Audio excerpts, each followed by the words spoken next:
Mister Vijay அவர்களே. பனையூர் பங்களா விட்டு நான் வெளியே வர மாட்டேன். வந்த நேரம் சேஞ்ச் ஆச்சு, கோட்டைக்கு தான் போவேன்னு சொன்ன.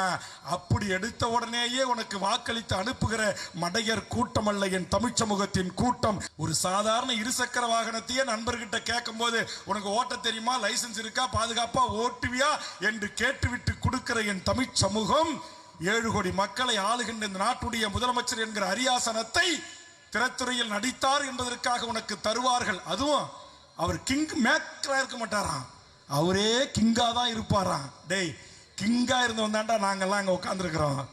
கிங்கு தாண்டா நாங்க. எங்களை ஆள்வதற்கு ஒரு தகுதி வேண்டாமா? யாரு புள்ளைய பறி கொடுத்தானோ, பொண்டாட்டிய பறி கொடுத்தானோ, மகளை பறி கொடுத்தானோ, அந்த பறி கொடுத்து துக்க வீட்டுல உட்கார்ந்து இருக்கிற பனையூருக்கு கூட்டு என்கிட்ட உங்க துக்கத்தை கலந்துகிட்டு போங்கன்னு சொல்ற நீங்க. இது எவ்வளவு இது ஒரு பண்பாடா? துப்புரவு பணியாளர்கள் உயிரை வைத்து பணியை வச்சு போராடுறான், அவனை கூப்பிட்டு வந்து உனக்கு என்ன பிரச்சனை என் வீட்டுல வந்து சொல்லிட்டு போ. இதான் அரசியலா? இதைத்தான் எம்ஜிஆர் செய்தாரா? இதைத்தான் ஜெயலலிதா அம்மையார் செய்தாங்களா? இதைத்தான் மறைந்த தலைவர் கலைஞர் செய்தாரா?